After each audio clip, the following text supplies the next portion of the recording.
자, 수업 시작할게요. 자, 여러분 안녕하세요. 네, 반갑습니다.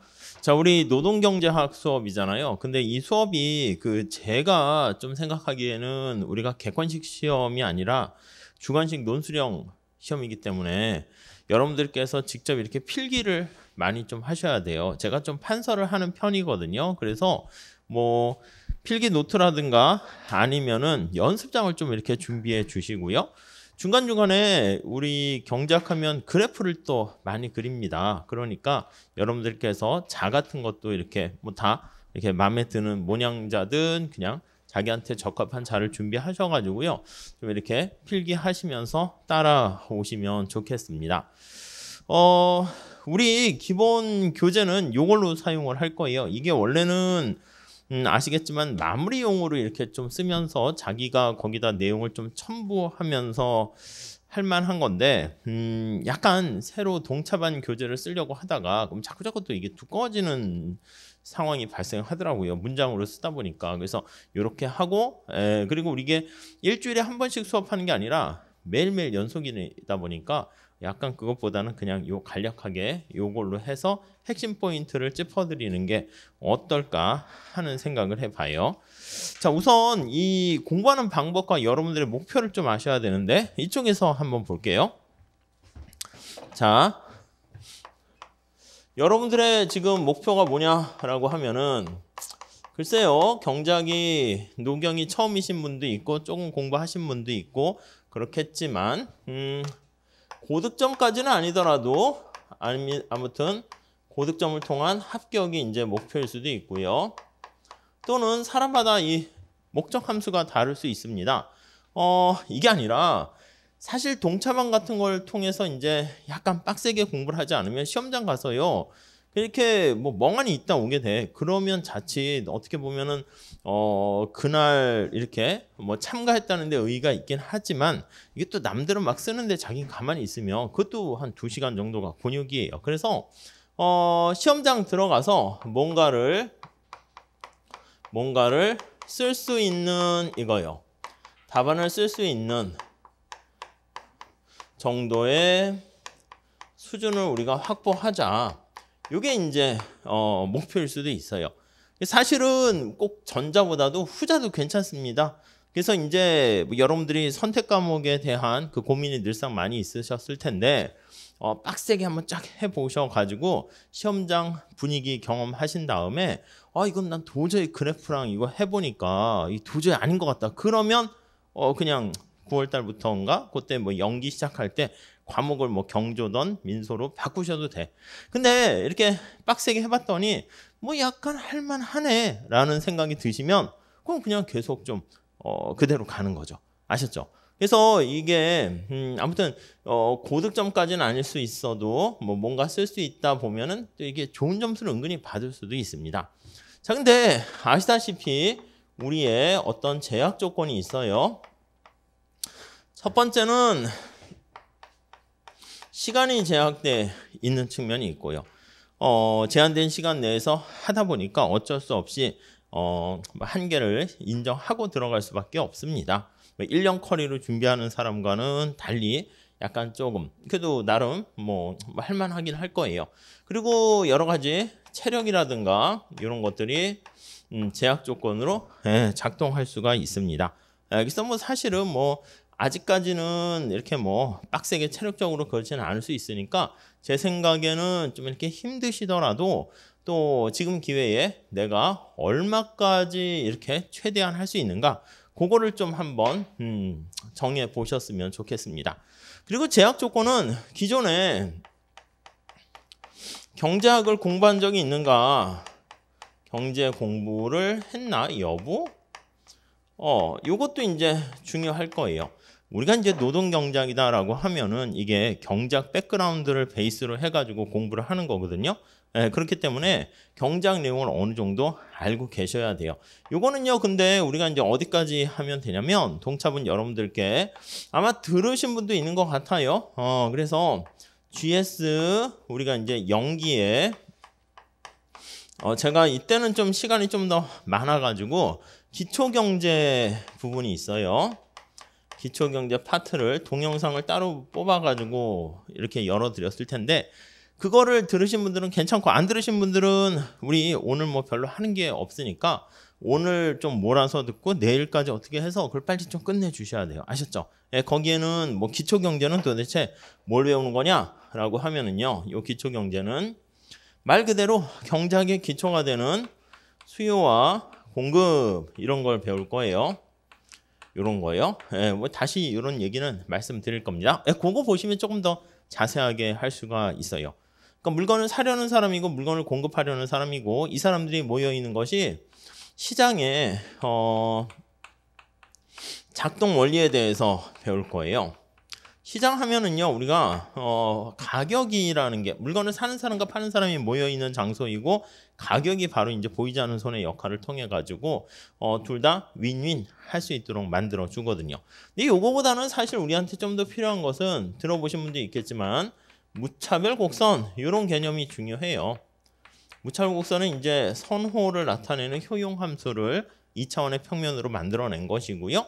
뭐 등량 곡선 이런 것들이 있거든요. 네, 이런 것들이 사실은 우리 그래프의 어떤 핵심을 이룬다라고 보시면 돼요. 그러니까 이런 거에 대한 내용을 이거는 여러 번 해도 사실 나쁠 건 없습니다. 그래서 이것만 좀 잘 정리 체크해 보시면 되겠어요. 수험생들이 이번에는 그래도 코로나 때문에 온라인 첨삭반을 운영하고 있거든요. 그래서 실강 들으시는 분들 중에서 많이 또 온첨을 이렇게 간 것 같아요. 그래서 우리도 실강보다는 온첨이 한 2배 좀 넘게 이렇게 있는 것 같은데 뭐 다른 쌤들도 주로 그렇게 되는 것 같아요. 근데 이제 온첨 같은 경우도 뭐냐면 우리 실강 들을 때 온라인 강의 듣는 거랑 차이점은 실강은 이 답안지를 실제로 와서 쓰잖아요. 그래서 우리 원래 오늘은 9시부터 이렇게 수업은 하긴 했는데 우리가 시험을 봐야 되거든요. 이거 꼭 보셔야 돼요. 제 경험상 시험을 빠뜨리지 않고 꾸준히 보셨던 분들은 합격 가능성이 되게 높고요. 중간중간에 이제 뭐 핑계거리는 생기죠. 아, 내가 진도를 못 따라가서 뭐 이래저래 해가지고 답안지를 안 내고 저는요 그냥 해설지 보면서 혼자 풀어봅니다. 이런 거 필요 없어요. 혼자 하는 거는 당연히 해야 되고 우리가 약간 스트레스 받고 짜증나긴 하지만 이렇게 매번 꾸준히 그러니까 한 번도 빠지지 않고 내신 분들이 이렇게 점수가 안정적으로 나오고 합격 가능성이 올라가는 것 같더라고요. 모든 사람들이 다 시험 보기 일주일 전까지 가더라도요. 아이고 일주일만 더 있었으면 이 생각이 들어요. 근데 우리가 동차반 끝난 다음에 뭐 1년 더 시간 줘도요. 늘상 내년 다시 요맘때가 되면 또 역시 아이고 일주일만 더 있었으면 이 생각이 들어요. 그러니까 여러분들이 답안지를 제출하는 게 되게 중요해요. 그래서 우리가 이제 원래 9시에 수업이긴 한데 9시에 오시는 거야. 9시에 오시는데 오셔가지고 시험을 볼 거예요. 시험을. 아셨죠? 쓰는 게 되게 중요하기 때문에. 그래서 우리가 이 제한된 여건 하에서 이 목표를 달성하려고 합니다. 달성하기 위한 수단은 어떤 걸 가지고 할 거냐라고 하면요. 다른 모든 것도 있긴 하지만 써보기 연습이요. 시험이라는 거 반드시 보셔야 됩니다. 그래서 이게 뭐 빡세게 진짜 시험 같이 할 건 아니에요. 그렇게 할 건 아니고 우리가 이제 그 전 시간에 배웠던 걸요 복습을 할 거거든요. 그리고 이제 우리 시험은 거의 기출 이따가도 좀 보고 말씀을 드리겠지만 약간 논술형 시험에 가까운 건데 요거는 약간 간단하게 단답형은 아니고 약술형으로 짧게 쓰는 걸로 할게요. 그러니까 우리가 딴 걸로 길게 해서 하는 게 아니라 뭐 무차별 곡선의 개념에 대해서 쓰세요. 뭐 이런 식으로 해가지고요. 한 뭐 3점, 5점짜리 해가지고 이제 좀 우선 한 일주일 어느 정도 진도 나갈 때까지는 용어를 좀 이렇게 습득하는 거에 초점을 맞춰서 할 테니까 반드시 좀 오시고. 그러니까 9시에 시작해서 한 20분간 정도 볼 거예요. 그리고 이제 10분간 쉬었다가 바로 수업을 시작할 건데 쉬는 시간에도 여러분들께서는 쓸 수 있으면 더 써서 제출을 해주세요. 그럼 제가 이걸 들고 가서 채점을 하게 될 것이고 온라인으로 들으는 분들은 이제 자기가 찍으신 다음에 아마 학원에서 뭐 그게 가긴 할 텐데 그럼 이제 스캔해가지고 이렇게 해서 메일로 보내주시면 될 거예요. 그래서 이 시험 반드시 응시하자. 이거 꾸준히 지키시는 분 좀 많지는 않습니다. 그래서 요거에 의의를 두시고 그다음 제가 요거에 대한 답은 좀 간략하게 말씀드리면서 그 다음 날 여러분들이 시험 본 거에 대해서 잠깐 코멘트 드리고 하도록 할게요. 그러니까 실강의 장점은 뭡니까? 라고 하면요. 사실 실강 듣는다 해서 여러분들이 그렇게 막 질문하거나 그러지도 않으세요. 그런데 이제 이번에는 좀 이렇게 하루에 한 2분이나 한 번씩 해가지고 좀 상담 좀 해볼까 해요. 실강에 사람이 많지 않긴 하니까. 근데 우선 실강의 장점은 시험을 보는 건데 온라인 강의는 원래 첨삭은 사실 없었거든요. 코로나랑 또 이렇게 우리가 전자펜으로 쓸 수 있는 그런 것들 기술이 발전해가지고 편해져가지고 이제 그것도 가능하게 됐는데 그래서 그쪽으로 좀 많이 이렇게 쏠리긴 하는 것 같아요. 그래서 그런 건데 아무튼 이 시험 반드시 그전에 온라인은 그런 게 없었잖아요. 동영상 듣고 자기가 혼자 하는 건데 아까 말씀드린 것처럼 따라잡아야겠다 하는 생각이 드니까 동영상 강의를요. 뭐 이렇게 막 1.5배속, 2배속 이렇게 듣는다고. 근데 그렇게 하지 마세요. 처음 하실 때는. 이게 세상에 공짜가 없는데 이미 앞서간 사람은 벌써 빨리 시작해가지고 제대로 정도를 걷는데 이게 늦었다고 해가지고 속도를 2배 올려서 하게 되면 아니 천천히 봐도 작년에 시작했거나 재작년에 시작해도 이런 무차별 곡선과 등등 이런 개념을 잘 모르게 되면은 시험장 가서 낭패를 보게 마련인데 이거를 내가 따라잡겠다고 1.5배속 속도로 해가지고 랩하듯이 하게 되면 그건 여러분들이 소화시키는 게 아니라 나 강의 한번 들었어 이거에 그냥 자족하는 거밖에 안 돼요. 자기가 현출해서 나타내지 못하면 그러니까 그거를 사실 체크하는 게 시험이거든. 그러니까 내가 이걸 이해했나 못했나는요 사실 시험을 봐봐야 되는데 그러니까 강의만 계속 듣고 시험을 안 보면 사실은 내가 소화를 하고 있겠지 이렇게 그냥 자기가 그냥 생각은 하지만 대부분 아닌 경우가 많아요. 과목의 특성상 속도를 올려도 상관없긴 한데 녹용 같은 경우는 너무 속도를 올리시면 안 돼요. 제가 나름대로 이 판서를 하는 것도 사실 이게 판서를 좋아해서 그런 건 아니고 시간 약간 속도 조절하는 거예요. 속도 조절하고 안 그러면 이게 말로 제가 이렇게 쭉 하면은 분명히 저 사람이 앞에 한 10분 동안 뭔가 떠들었는데 뭔 얘기한 거지? 결국은 하나도 남는 게 없어요. 그래서 저는 가능한 한 칠판도 많이 지우진 않는데 계속 제가 이렇게 얘기하다가 딴 얘기를 하게 되면 여러분들 또 앞에 것도 이렇게 보면서 사진 찍듯이 뇌에 이렇게 흐름으로 쫙 이렇게 머릿속에 넣어 두셔야 돼요. 그러니까 우리 답안지도 보면 나중에 말씀드리겠지만 이게 흐름이 쫙 흘러가듯이 이렇게 되냐 논리정연하게 아니면 그냥 파편적으로 탁탁 던진 거냐 그거 점수차는 되게 커요. 그러니까 시험을 반드시 보시고 중간중간에 요거요 답안 쓰기가 힘드시면요 오픈북을 하셔도 상관없는데 자 이거요 나중에 다시 계속 말씀드릴 건데 오픈북은요 책을 펼쳐놓고 하는 뜻이 아니에요. 무슨 말씀이냐면 무차별 곡선에 대해서 설명하세요. 제가 이렇게 딱 썼어. 근데 갑자기 생각이 안 나. 그럼 어떻게 되냐면 책을 옆에 펼쳐놓고 쓰면 그게 뭐 의미가 있어요. 그게 아니고 시험 문제 타픽이 무차별 곡선이네. 내가 이걸 아직 소화를 못 시켰네. 그럼 무차별 곡선 공부를 하세요. 그래가지고 한 10분 15분이라도 공부를 쭉 하신 다음에 자기 걸로 소화시키거나 읊조리신 다음에 그 다음 백지에다 안 보고 쓰셔야 되는 거야. 그러니까 문제를 미리 던져주고 그 다음에 이제 책으로 한번 공부하시고 그 다음에 계속 우리는 백지에다가 만들어 나가야 되는 거니까 오픈북이 우리가 생각하는 그 오픈북이 아닙니다. 그래서 아무튼 쓸 때는 안 보고 쓰시려고 노력을 해 주셔야 됩니다. 자, 그래서 이 시험은 반드시 봐주시고요.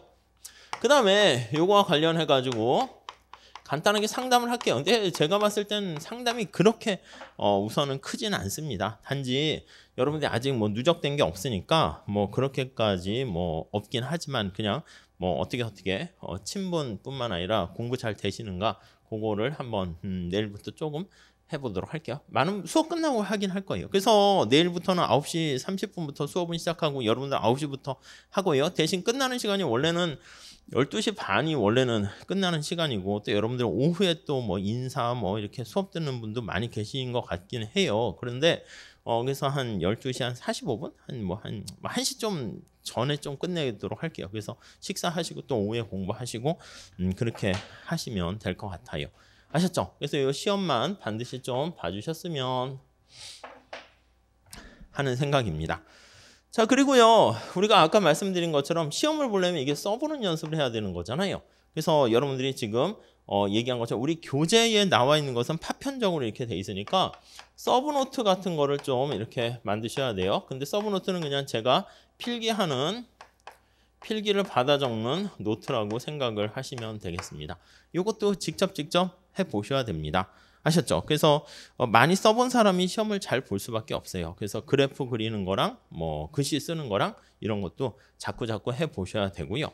경제학이 사실 노경도 경제학 과목이잖아요. 경제학 과목이 좀 어느 정도 단계에 올라가려면 서브노트가 필요한 이유가 바로 뭐냐면 첫 번째는요. 그래프 때문이에요. 그래프 때문에 이거 많이 그려보셔야 됩니다. 두 번째는 경제학이 부담스러워요 하는 것은 수식 때문에 좀 많이 부담스러워 하세요. 근데 우리가 쓰는 수식은요 거의 정해져 있어요. 그래서 몇 번 하신 다음에 이 자체를 그냥 암기하시면 돼요. 이번에 작년에 시험 나온 것도 보면 오학과 모형인데 그 수식을 암기할 건 아니고요. 그냥 수식을 다 준 거야. 근데 그걸 내용을 이해하고 있는가 그걸 물어보는 건데 우리 암기할 수식이 그렇게 많지 않으니까 그냥 몇 개 암기해 두시면 시험장 가면 편안해요. 편안해. 그런 의미에서. 근데 이걸 이제 사실 이것보다도 더 중요한 게 말로 서술적으로 이렇게 표현을 하는 게 되게 중요합니다. 자, 그래서 중간중간에 제가 판서하면서 그래프 그리면서 내용을 전개할 텐데 우리 책의 단점이 제가 뭐라고 그랬어요? 약간 파편적으로 요약식으로 돼 있어서 좀 단점일 수 있다고 그랬죠. 그래서 제가 약간 문장을 만들어서 필기를 좀 해드릴 테니까 노트에다 적으시면서 이렇게 집약해서 보세요.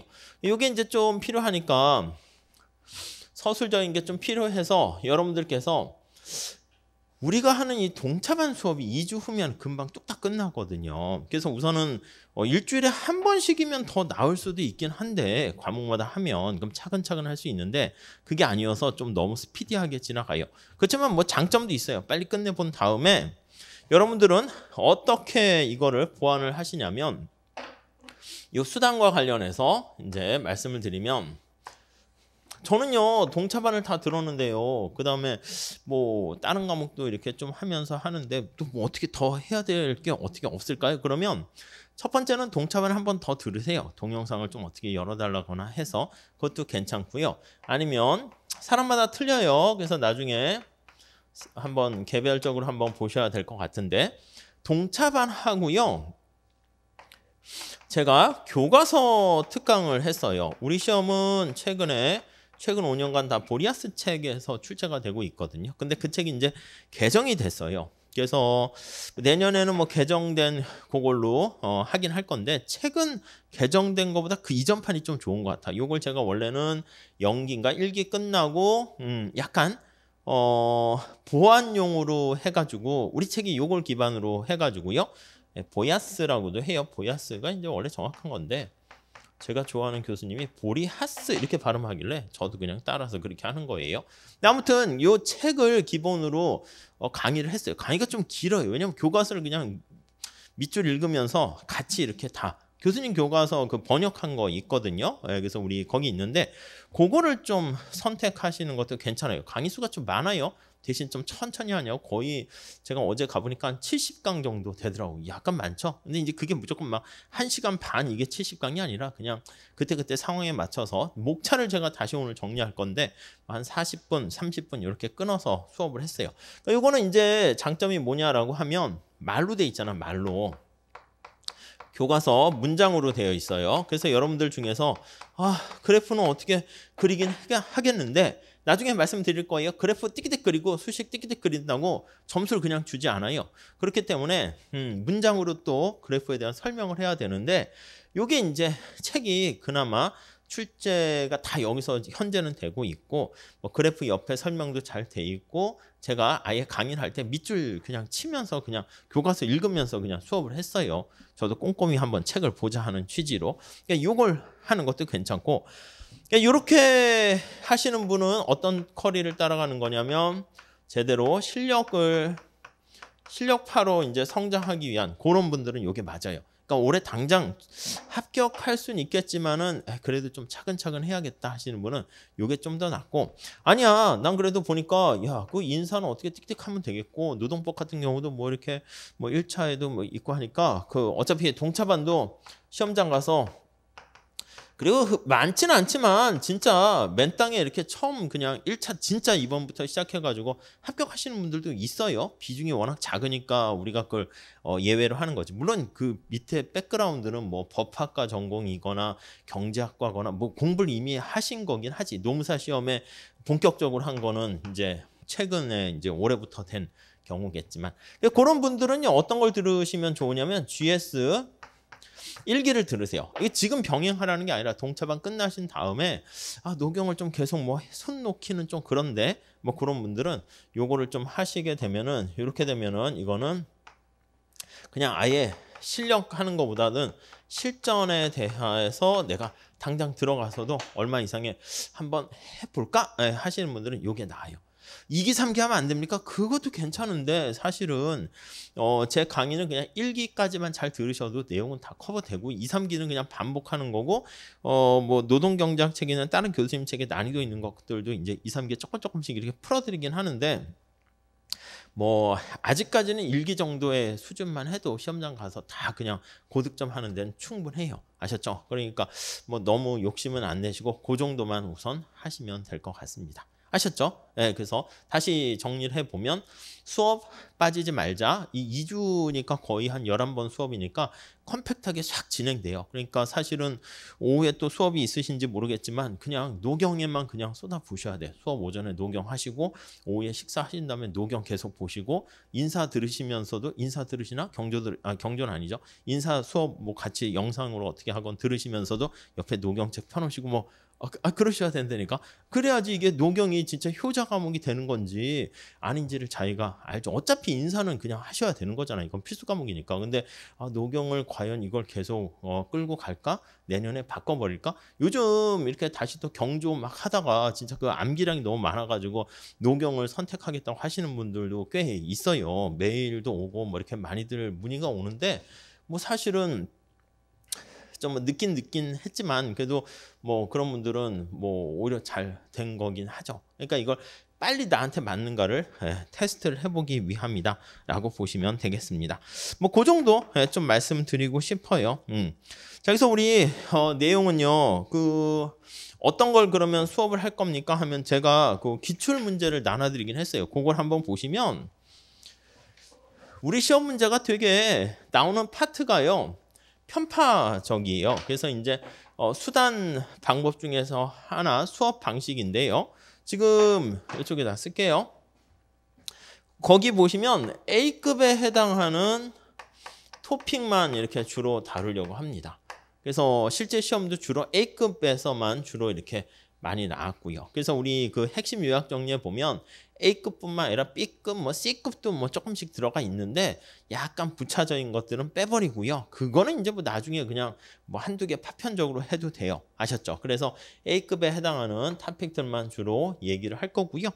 그래서 거기 보시면은 굵은 고딕체로 좀 정리했는데 지금 당장은 뭐 그렇게 보실 건 아니에요. 제가 설명을 드린 다음에 막판에 정리를 좀 해드릴 거예요. 그래서 A급만 이렇게 해서 잘 정리해서 정복하자 라고 생각을 하시면 되겠습니다. 그래서 그 내용은 지금 말씀드려도 이렇게 뭐 낯선 분들도 많이 있고 하니까 그거는 어느 정도 진도 나간 다음에 기출문제 포인트 잡아드리도록 할게요. 자, 우리 교재 책으로 한번 가봅시다. 3페이지 한번 볼게요. 자, 우리가 이제 거기에 보시면 챕터 1장은 노동경제학 요거에 대해서 살짝 얘기를 할 겁니다.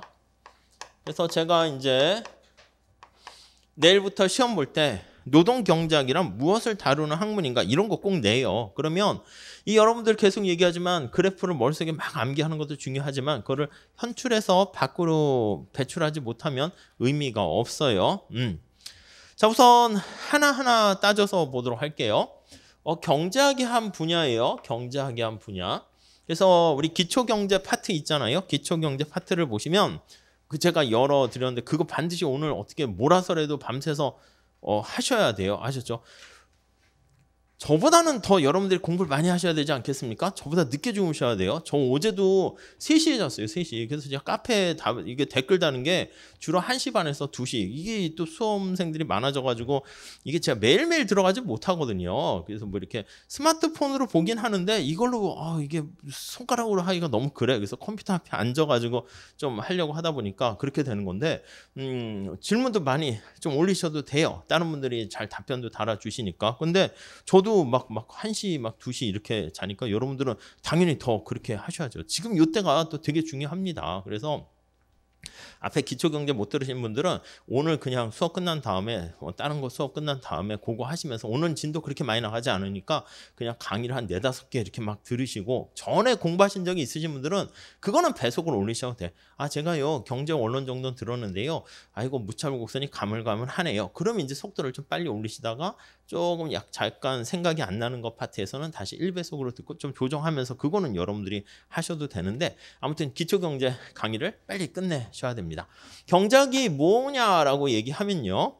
늘상 제가 얘기하는데 희소성에서 모든 문제가 출발해요. 경작은 선택의 학문이다 이렇게 얘기합니다. 저는 선택을 다루는 선택의 학문이다. 근데 우리가 뭔가를 선택하게 되는 이유는요. 저기 앞에 제가 목적식, 제약식 해놨잖아요. 우리가 소비자 같은 경우에는 돈이 제한돼 있으니까 고민해서 선택하는 거죠. 여러분도 시간도 제한돼 있고 돈도 제한돼 있고 그러다 보니까 선택 과목 중에서 어떤 걸 선택할까 고민하는 거지. 돈도 많으면 못하러 노경 이런 게 고민해요. 그냥 모든 과목 다 신청해 놓고 그냥 하셔도 되고 시험도 그냥 전 과목 다 공부하시다가 마음에 드는 거 보셔도 되겠죠. 올해는 노경 보고 내년에는 민소로 하고 그 다음에는 경조로 하고 그럴 수 있는데 우리는 그럴 수 있는 상황이 아니에요. 시간과 자원과 이런 게 제한되어 있는 거죠. 그게 희소한이라는 그거를 우리가 언제나 전제로 깔고 들어가요. 그 제약 조건이 되는 거예요. 그래서 정리를 하게 되면 희소한 자원을 경제학이라는 것은 선택이라는 말이 반드시 들어가야 돼요. 이왕이면 잘 선택한다는 것을 최적 선택한다, 합리적 선택한다 그렇게 표현을 합니다. 그러니까 희소한 자원을 적재적소에 배치하게 되는 거예요. 요거에 대한 이 배치가 지금 배치와 관련된 선택에 대한 학문이 바로 경제학이다. 이렇게 보시면 돼요. 자, 희소한 자원 때문에 우리가 선택할 수밖에 없는데 자, 무엇을 배치할 것인가 그거를 보셔야 돼. 여러분들 자꾸 문장을 쓰다 보면 문장이 좀 너무 길어지거나 그렇게 되는 것도 좋지는 않아요. 왜냐면 나중에 답안 쓰는 거 말씀드리긴 하겠지만은 채점하는 사람들이 요즘은 이제 법학에 있는 판례 같은 것도 문장이 좀 짧아졌는데 옛날에는 문장 자체가 거의 한 페이지가 다 됐어요. 뭐뭐 하는 바 해가지고 질질질 끌거든요. 만연체야. 그래야지 내용 스토리가 문장이 긴데 그것을 끈을 놓지 않고 자기가 그걸 계속 이해하고 있다. 이게 자기가 머리가 좋다는 걸 자랑하는 거지. 그러니까 판사들이 또 그런 경향이 있는 거죠. 학자들도 그런 경향이 있고 영화 같은 것도 스토리가 되게 복잡한데 그게 헷갈리지 않고 그냥 이렇게 쭉 따라가면서 맥락을 잡을 수 있다. 그게 약간 머리가 좋다는 걸 자랑하는 거 아니겠습니까? 근데 여러분들 채점하시는 교수님들이 여러분 답안지를 보면서 문장이 만연체가 되면 이 친구 똑똑하네 하면서 열심히 그걸 볼까요? 안 볼까요? 안 봐요. 그 시간 빨리 대충 하고 논문 보는 게 낫지. 요즘은 교수 사회에서도 이게 빨리 논문을 써가지고 거기서 서바이벌 하는 것도 굉장히 치열해졌거든요. 안 그래도 또 학령 인구도 줄어들고 학교 간의 경쟁도 치열해져가지고 그렇기 때문에 엄청 바쁘단 말이야. 근데 여러분들 답안 채점하는 거에 대해서 소중하지 않다는 게 아닌데 이 답안지를 쓴 걸 딱 보면서 이거 읽느니 그냥 논문 한 편 더 보고 하는 게 더 낫죠. 그러다 보니까 대충대충 볼 가능성이 있어요. 대충대충 본다는 게 막 채점한다는 건 아니고 맨날 그것만 하시다 보니까 딱 보면 쓸 건 잘 썼군. 아니면 이건 부족하군. 이게 그냥 보인단 말이에요. 근데 교수님들이 이렇게 무슨 법정에서 이게 왜 제가 감점이 됐습니까? 이걸 일일이 다 디펜스 할 필요는 없단 말이야. 딱 보면 부족하네 그러면 그냥 그 점수가 그냥 56점. 잘 썼으면 그냥 62점 이렇게 올라가게 되는 거죠. 그렇기 때문에 여러분들께서는 어떻게 하냐면 문장을 쓸 때 좀 가능한 한 좀 짧게 써주세요. 그게 이제 문장이 초등학생 문장 같이 보여도 그게 오히려 경제학에서는 깔끔해요. 중간에 그래프랑 수식도 있으니까 그게 오히려 괜찮습니다. 그리고 또 중간중간에 주어랑 목적어 이런 것들도 좀 잘 써주셔야 돼. 예, 하셨죠? 그것도 천천히 쓰는 연습을 좀 기울이셔야 됩니다. 아무튼 희소한 자원을 근데 여기서 이제 희소한 자원 때문에 선택의 문제가 발생하는 건데 여기 노동 경작에서는 여기서 특히 무엇을 배치합니까? 이 목적어가 있어야 되는데 노동이에요. 노동. 그러니까 노동 시간이라 해도 되고 노동자 수라고 해도 됩니다. 그러니까 우선 노동이라고 할게요. 그러니까 노동이라는 걸 어떻게 적재적소에 배치를 해가지고 뭐 우리가 합리적인 선택을 통해 가지고 뭔가 목적을 달성하는 거 그걸 대해서 다루는 게 노동 경제학이다. 이렇게 보시면 돼요. 자, 그러니까 다시요. 노동을 어떻게 배치해서 경제학이라는 게 선택의 학문이니까 선택의 대상이 노동이 된다. 이렇게 보시면 돼요. 예, 그래서 한마디로 얘기하면 노동 경제학은 노동시장에 관심인 거예요. 노동시장의 작동 원리에 대해서 다룬다. 이렇게 보시면 될 것 같습니다. 아셨죠? 그러면 노동시장의 작동 원리라는 게 조금 약간 추상적이잖아요. 두리뭉실하잖아. 그러면 한 단계 더 들어가서 이렇게 쓰세요. 희소한 노동 같은 것을 적재적소에 배치하는 선택을 다루는 학문이다. 이런 식으로 끌고 가시면 되겠습니다. 이게 어디서 이루어진다? 예, 시장에서 이루어져요. 그래서 결국은 노동시장, 시장이라는 말까지 들어가게 되는 거예요. 아셨죠? 예, 그거 살짝 체크해 주시죠. 자, 여기서 우리가 첫 번째 하셔야 될 거는 노동경제학이란 무엇이냐 개념이라고 할까요? 그러면 이거 한번 써 주시고요. 요 단어가 들어가면 돼. 지금 다시 노동시장. 제가 지금 말씀드리는 것은 이거 책에 있지는 않습니다. 기본적인 거라서.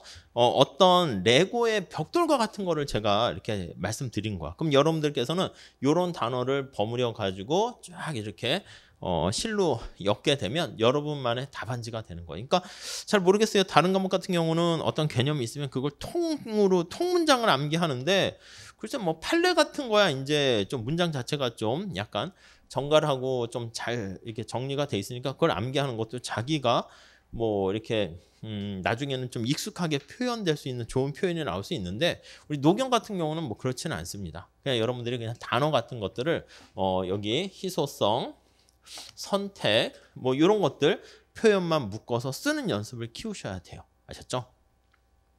그러니까 옛날 분들이 이제 문장력이 좋은 게 한학을 하던 뭘 하던 하면 문장을 통으로 암기한다고요. 교과서를 통으로 암기해 가지고 무슨 옛날에 고등학교 때도 명문장 같은 거 있으면 그걸 그냥 막 맞으면서 암기하다 보니까 그게 그냥 자기가 그냥 읊조리는 아니면 교회 다니시거나 절에 다니시거나 불경은 좀 그렇지만은 교회 다니시면 성경 말씀 같은 거 막 암송하고 그러잖아요. 그럼 그게 알게 모르게 자기가 기도를 하던 뭘 하던 하다 보면 그런 문장들이 이렇게 나오게 된다고요. 무의식 중에 나오게 된다고. 그러니까 그것도 이제 괜찮긴 한데 우리가 지금 할 거는 그렇게까지 할 건 아니고 또 정형화된 정답이 있는 건 아니고 우리한테 정답은 이 그래프를 잘 그리는 게 굉장히 차라리 중요해요. 문장 쓰는 것보다. 그러니까 그래프에 잘 표현하는 게 중요하기 때문에 암기하려고 하지 마시고 노동경제 하면 이미지가 떠올라야 돼요. 노동시장 그리고 노동력 이런 선택과 관련된 희소성 이런 문장들이 들어가서 설명을 해 주시면 되겠어요. 자, 우선 그 정도 보시면 되겠고 3페이지에 거의 가보시면 이 파생수요라는 건 우리가 다음에 할 거고요. 노동시장의 경기자들 요거 볼게요. 2번 노동시장의 경기자 플레이어라고도 하고요. 참가자라고도 해요. 참가자 플레이어들 이렇게 얘기를 할 겁니다. 자, 우선 첫 번째 요거 정도는 알고 계시겠지만 우리가 시장이다라고 하면 마켓이 되는 거잖아요. 마켓. 자, 마켓이 뭡니까? 라고 하면은요. 물건을 사려는 사람과 팔려는 사람들이 거래가 이루어지는 장소가 시장입니다. 꼭 온라인 시장도 시장이니까 오프라인 시장만 시장이라고 볼 수는 없어요. 이 강의 서비스 시장도 시장이겠죠. 여러분들이 나 노경 강의를 들어야겠는데 어떻게 하지? 그래서 여기 신림동 프라임 법학원에 왔더니 제 강의를 제가 공급을 하게 되니까 그거를 필요하면 수강을 하는 것이고 필요 없으면 안 듣는 거지. 이 여러 가지야. 선호뿐만 아니라 우리가 나중에 다시 할 건데 또 그래 나 노경 강의 들어야겠다 했는데 또 나름대로 생각하는 게 있을 거 아니에요. 강의 시간하고 가격하고 또 퀄리티랑 뭐 이렇게 딱 있는데 내가 생각했었던 가격보다 학원에서 제공하는 그 요구하는 가격이 너무 비싸. 됐어. 그냥 동차만 너무 비싸네. 그 돈으로 나 혼자 그냥 교과서 쭉 읽어보고 독학했다가 나 그냥 올해 시험은 어차피 그런 거니까 차라리 연기부터 차근차근 갈래. 왜냐면 우리 삶에서 또 아까 저 제약 조건이라 할 수 있는 돈도 제약돼 있으니까 그런 선택을 할 수가 있겠죠. 마찬가지입니다. 저도 강의를 제공하려고 했더니 시장 조사를 해봤어. 자, 어떻게 녹영을 동차반으로 어떻게 들을 만한 수험생들이 있을까 조사해봤더니 거의 없는 걸로 보여. 그럼 제가 어떻게 할까요? 강의 개설 안 하지. 저도 지금 아침에 이렇게 일어나서 이 시간에 딴 거 할 거를 포기하고 지금 녹영 강의를 또 동차반을 하고 있는 상황인데 만약에 수강생들도 없고 여러분들이 원하는 것도 없고 니즈도 없고 수요도 없고 그럼 제가 혼자 여기서 강의가 제가 이게 하는 게 즐겁겠어요. 그럼 다른 과목 강의하는 게 차라리 더 나을 수 있잖아요. 그러니까 이게 다시 결론적으로 말씀드리면 시장이라는 게 존재해서 사는 사람과 파는 사람이 모여 있으면 시장의 장점은 저 앞에도 얘기했지만 둘 다 윈윈 상호 이득을 얻었을 때 시장이라는 게 형성되고 누군가가 시장에 참가하려고 했더니 자기가 생각했던 것보다 이득보다는 손해가 더 크거나 이득이 별로 없다. 그러면 참가 안 해요. 그럼 그 시장은 어떻게 된다? 붕괴돼서 없어진다. 이렇게 보시면 돼요. 자, 노동시장의 참가자로서 우리가 그래프는 다음에 하고요. 자, 우선 첫 번째. 자, 거기 우선 노동자라고 돼 있어요. 참가자 첫 번째로는 노동자. 자, 노동자는요, 말 그대로 노동 시간을 공급하는 주체예요. 노동 공급의 주체로. 자, 노동력을 제공하게 되면은 이게 노동을 해서 이게 행복을 누립니까? 그건 아니야. 일을 하게 되면 거기서 이제 돈을 얻게 되는 거니까 그래서 우리가 이제 돈 때문에 하는 거죠. 야, 너는 그럼 강의 왜 하냐? 즐거움도 있지만 사실 돈 벌려고 하는 게 이제 그냥 1차원적으로는 전제로 깔려 있는 거예요. 그러니까 노동을 공급하게 되면 우리가 뒤에 나중에 하겠지만 노동 시간을 공급하면 자기가 즐길 수 있는 여가 시간이 줄어들 수밖에 없어요. 그럼 너 어떻게 하니? 근데 내가 24시간 여가만 띵까띵까 누리게 되면 또 돈이 없으면 그게 뭐야? 굶어 죽게 되는 거잖아. 그러니까 적절하게 여가도 즐기면서 24시간을 노동도 해서 내가 조화롭게 배치, 엘로케이션이라 합니다. 효율적인 선택을 해야 됩니다. 자, 그래서 노동자들은요. 목적이 뭡니까? 라고 하면요. 노동 공급의 주체로 행복을 누리는 건데 그걸 뭐라고 할 거냐면 거기 보시면 효용을 극대화한다 이렇게 얘기할 거예요. 효용 극대화를 추구한다 이렇게요. 우리가 경제학에서 이런 표현을 많이 보게 될 겁니다. 이 극대화라는 단어 이런 것들 잘 한번 느껴보세요. 우리가 기초경제학 때 많이 할 건데 맥시마이즈라는 겁니다. 맥시멈이 아니야. 극대화된 상태가 아니라 뭔가 주어진 여건에서 최선을 다하는 거예요. 맥시마이즈를 명사화시킨 거야. 그래서 극대화, 최대화 이렇게 약간 느낌이 어떤 희소성이란 제약 조건이 깔려 있는 거예요. 주어진 시간 또 주어진 체력을 통해서 일을 할까? 아니면 공부를 할까? 아니면 여가를 즐길까? 적절하게 선택하면서 지나치게 일을 많이 하면 안 돼요. 지나치게 공부 많이 하면 안 돼요. 우리가 오늘만 사는 게 아니잖아. 오늘만 살면 24시간 일하고 그냥 깨꼬닥 죽으면 되는 건데 내일이 있단 말이야. 그래서 과도하게 최적 수준이 있어요. 과도하게 공부를 너무 달려서 오버페이스를 하시게 되면은 내일이 없는 거야. 내일에 그냥 몸이 아이고 해서 아파 해가지고 못하니까 우리가 오늘만 있는 게 아니고 내일 내일 모레 계속 있으니까 생애 전체를 놓고 이제 또 의사결정을 해요. 그거 나중에 다시 볼 거예요. 한순간에 노동 공급만 놓는 거 아니고 아무튼 궁극적인 목적은 효용이라는 거. 효용은 느낌이 유틸리티라고 하는데요. 살짝 용어 정리만 하면 만족의 크기다 이렇게 보시면 돼요. 만족의 크기. 네, 이렇게요. 그러니까 노동 공급의 주체로 효용 극대화를 추구하는 주체다. 이렇게 보시면 되겠습니다. 자, 자세한 얘기는 또 다시 한번 할 겁니다. 자, 그래서 거기 그렇게 돼 있고요. 자, 앞에 그 설명 보시면 주어진 임금과 시간 제약 속에서 가로로 묶으실까요? 우리가 이제 습관화 되셔야 되는데 이게 목적이 되는 거거든요. 우리의 저 앞에 시작할 때 얘기한 것처럼 제약 조건이 있습니다. 그 제약 조건이 거기 나와 있는 시간이 제한되어 있고 또 시장의 임금이 또 주어져 있어. 그 제한 하에서 뭔가를 추구합니다. 뭐 차차 뒤에 다시 할 거예요. 자, 그 다음에 기업 볼게요. 기업. 네.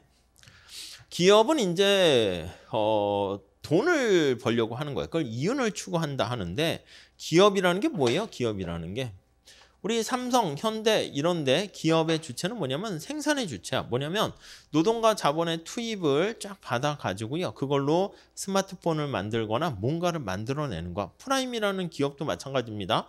칠판과 책상 또 강사를 이렇게 잘 모아가지고 그걸 통해서 노무사 시험의 합격을 위한 뭔가 상품을 만들어내는 거야. 그럼 이제 소비자들이 그걸 사는 거죠.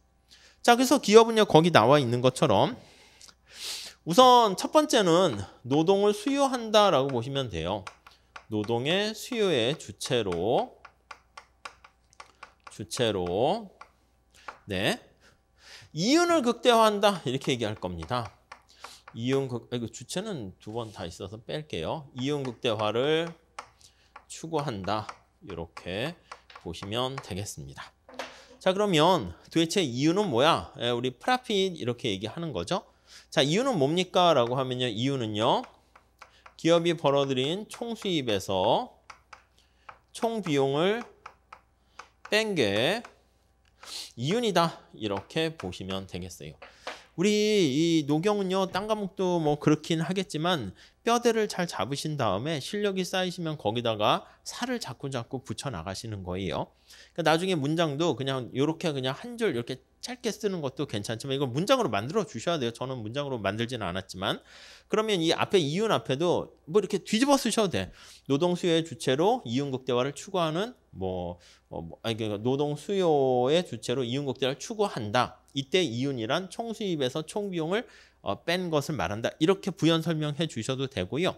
아니면 그게 이제 약간 끊어 쓰는 것이고 그러니까 이제 만연체식으로 되는 건 이걸 앞에 수식어로 집어넣는 거죠. 노동 수요의 주체로 총수입에서 총비용을 뺀 이윤을 극대화한다. 뭐 이런 식으로 쓰면 이게 좋긴 한데 한 문장 속에 다 들어가 있긴 한데 문장이 너무 길어져요. 길어지고 나중에 자기가 스텝이 꼬일 수 있으니까 핵심을 먼저 던지시고 그 다음에 뒤에 그냥 부연 설명으로 이렇게 가시는 것도 괜찮아요. 뭐 차차 이것도 뭐 쓰시면서 자꾸 더 되실 겁니다. 자, 그런데 우리가 이제 뒤에는 어떻게 얘기할 거냐면 총수입 같은 거 기업의 특성상 이 생산량이 이게 총수입은 P 곱하기 Q거든요. 이건 눈으로 한번 살짝 보고 넘기세요. 이게 가격 곱하기 판매량이야, 수량이에요. 이게 총수입이야. 그쵸? 500원짜리 하는 거 몇 개 팔았니? 이게 이제 기업 입장에서 판매 수입이 된다고요.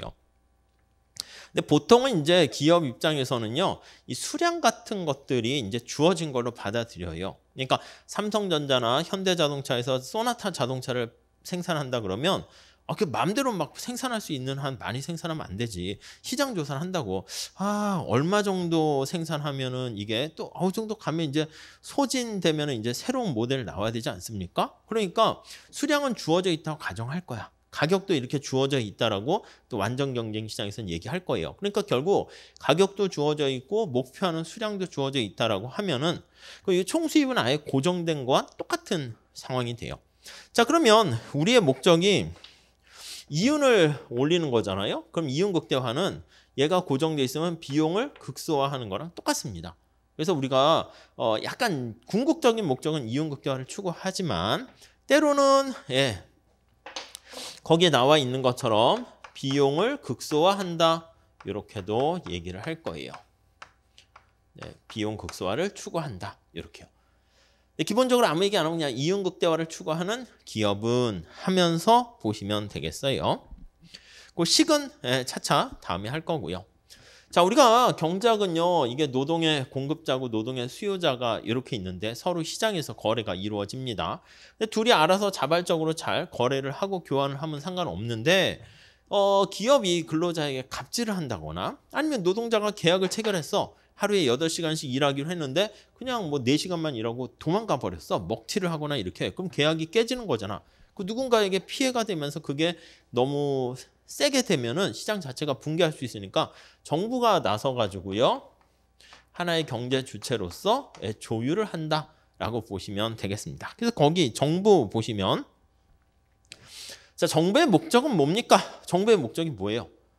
네, 정부는 국민이 행복해지는 거예요. 그래서 거기 보시면 그걸 사회후생이라는 말을 가지고 얘기하고 있어요.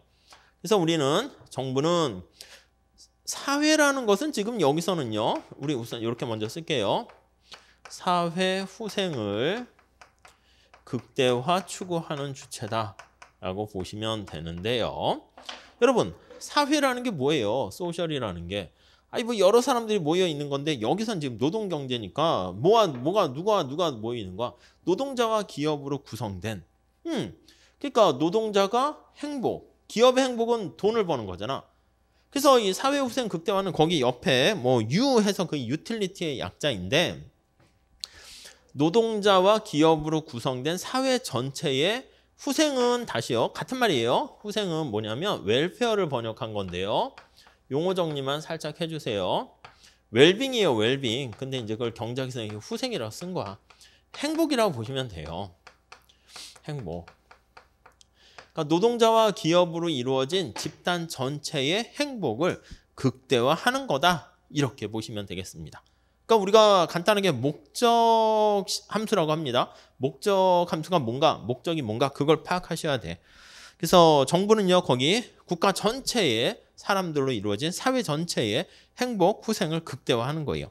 근데 거기 보시면 노동자와 기업이 경제활동을 하는데 여러 가지 계약을 제대로 소유권을 획정해주고 계약을 제대로 이루어질 수 있도록 도와주는 게 정부가 되는 건데 사실 행복해지려면 정부가 돈을 펑펑펑 퍼주면 좋지 않습니까? 아니 노동자에게 그냥 기업이 매달 한 1,000만 원씩 줘. 기업한테도 돈을 퍼주면 좋은데 그게 어떻게 보면 극단적으로 복지죠. 역시 제약 조건이 있어요. 돈이 어디서 나와요? 예산. 그러니까 거기 보시면 제약 조건 하면은 예산 제약식이 거기 있는 거예요. 그래서 역시 앞에 주어진 여기도 이제 주어진 뭔가 있었어요. 효용극대 앞에 예산 제약이라든가 뭔가 시간과 이런 거 다 빼놓긴 했는데 나중에 쓸 거예요.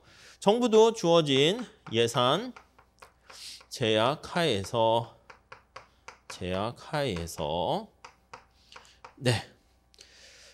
그리고 정부가 이제 개입을 했는데 또 시장을 망가뜨리면 안 됩니다. 여기서 거기 보시면 뭐 시장의 작동 원리를 훼손하지 않는다는 상황 하에서 정부가 개입을 하게 돼요. 그래서 이 정부가 개입하게 되는 사회후생 극대화를 추구하기 위해서 얘는 노동을 공급한다니까 얘는 노동을 수요한다니까 기업은 도대체 뭐해? 수요 공급 뭘 하는 거야? 규제를 합니다. 규제. 그래서 이걸 위해서 정부는 규제, 레귤레이션을 통해 가지고 물론 규제도 너무 많아도 안 좋고 너무 적어도 안 좋습니다. 그래서 적절한 규제를 통해서 사회후생을 극대화시킨다. 이렇게 보시면 되겠어요. 자, 우선 전면부에서는 이렇게 할게요. 그러니까 내일 시험을 볼 때는 이렇게 할 거라고요. 그냥 간단하게 노동경제학이란 무엇이며 노동경제학의 참가자들 아니면 노동경제학에 대한 참가자들을 노동자, 기업, 정부로 나눠서 설명하세요. 이렇게 하면은 실제 이렇게 나옵니까? 그건 아니지. 근데 우리가 이제 뭐 지금 월드컵 축구 대회 나간다 해서 뭐 실전 연습을 해야 될 건 아니잖아. 기초 체력을 닦아야 되는 거니까 이런 걸 문장으로 만들어서 설명하는. 그리고 이제 요게 하나하나 쌓이게 되면은 그냥 큰 그림이 완성이 되면 이 노경은 진짜 효자 과목이 돼요. 그냥 공부할 게 별로 없어요.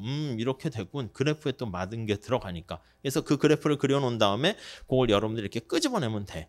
물론 경영학 과목은 제가 뭐 얘기하기는 그렇긴 하지만 저도 경영학 과목을 좀 관심 있어서 많이 듣긴 했거든요. 특히 이제 경영학에서는 제 전공과 비슷해서 경영 전략이라든가 뭐 경영학 원론 이런 것도 강의도 했고 제가 제일 처음 책을 쓴 그 책 그것도 경영학 원론이에요. 좀 웃기긴 하지만 그래서 경영학 원론 수업을 그냥 이렇게 하다가 어느 교수님이 그냥 책 좀 같이 써보자 뭐 이렇게 했는데 사실 그거는 예의상 지나가다 장 박사 우리 경영책이나 써볼까? 아, 예, 감사합니다. 좋습니다. 그러고 갔는데 대부분 그러고 이제 흐지부지 되는데 그분은 진짜 방학 때 가져오더라고. 목차를 잡아서 이거 자기가 이제 재무 관리랑 이런 건 자기가 할 테니까 뭐 경영 전략 이런 거는 장 박사가 좀 아니까 그쪽을 뭐 쓰라고 해서 예, 진짜요? 했는데 진짜였어. 그래서 얼떨결에 그렇게 해가지고 했는데 이제 그분들이 강의 좀 이제 안 하시고 저도 이제 경영학은 자꾸 그렇게 하면 좀 웃기잖아. 이게 우리에서 학부에서 뭐 교양 과목에서 경영 원론해서 하게 되면 뭐 그러려니 하지만 위로 가면 뭐 얘 정체가 뭐야? 뭐 이렇게 되면 오히려 이게 안 좋거든요. 막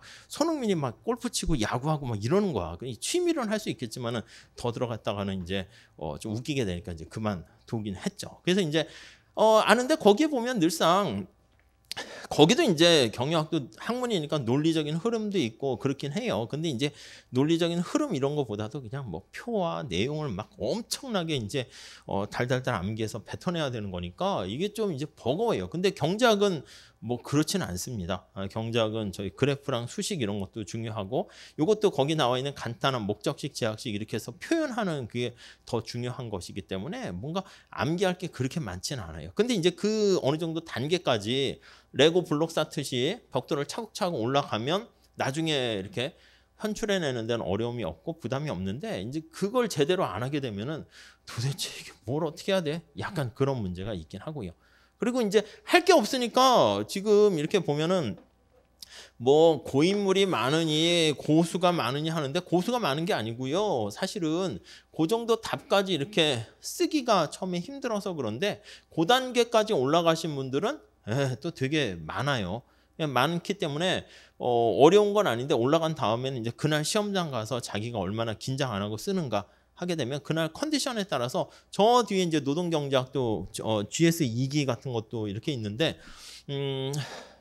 자, 점수를 부여하거든요. 점수를 부여하는데 한 작년 재작년도 근데 한 58점 59점 받으신 분들도 막판에 정리만 잘하면 60점 이렇게 넘고 그렇게 하더라고. 그리고 60점 되시는 분들도 조금 이제 안일하게 너무 하다 보면 좀 떨어질 수 있는데 그래서 제가 시험 봤을 땐 한 59점 이상 받으면은 그러면은 진짜 시험에서는 60점 다 넘는 것 같아요. 아셨죠? 근데 그 단계까지 올라가는데 좀 시간이 걸리는데 또 그렇게 어려운 건 아닙니다. 아셨죠? 그래서 뭘 할 수 있냐면 우리도 시험 답안지 내세요 이렇게 얘기하는데 GS 2기도 원래 이제 실강 첨삭 이거 하셔서 점수 해주는 분은 한 170명 이 정도 신청했는데 내는 사람들은 그렇게 많지는 않아요. 한 80명 정도? 절반도 안 돼요. 그 절반도 안 되는데 내는 사람들 중에서 80명 낸다고 쳐봐요. 그럼 거기서 또 한 30명은 그냥 이렇게 제가 내라고 하니까 내는 거지 아직 답안 그게 잘 안 갖춰져 있는 거예요. 어려워서 그렇습니까?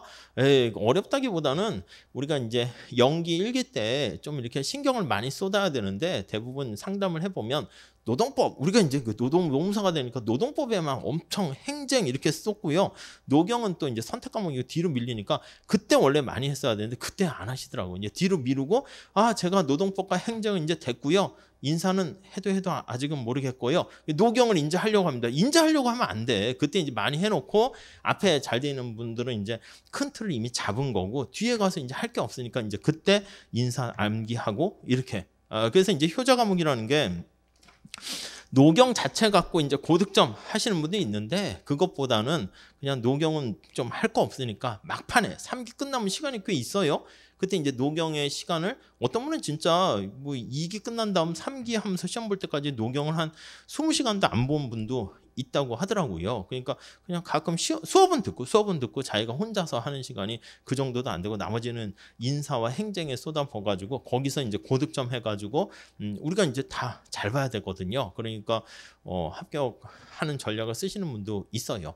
그래서 아무튼 지금 말씀드린 것처럼 여러분들은 쉬는 시간에 어떤 걸 하실 거냐면 책을 읽어보고 그럴 건 없잖아요. 책의 내용도 별로 없으니까. 그러니까 어떻게 하냐면 여기 제가 판서한 것들을 읊조려가지고 노동경제학이 도대체 정체가 뭐지? 노동경제학에서 참가하는 경기자들은 한 3명이 있다고 그랬는데 걔네들은 도대체 주체라고 할 수 있는데 뭐 하는 애들이야? 걔네들이 목표로 하는 목적이 뭐야?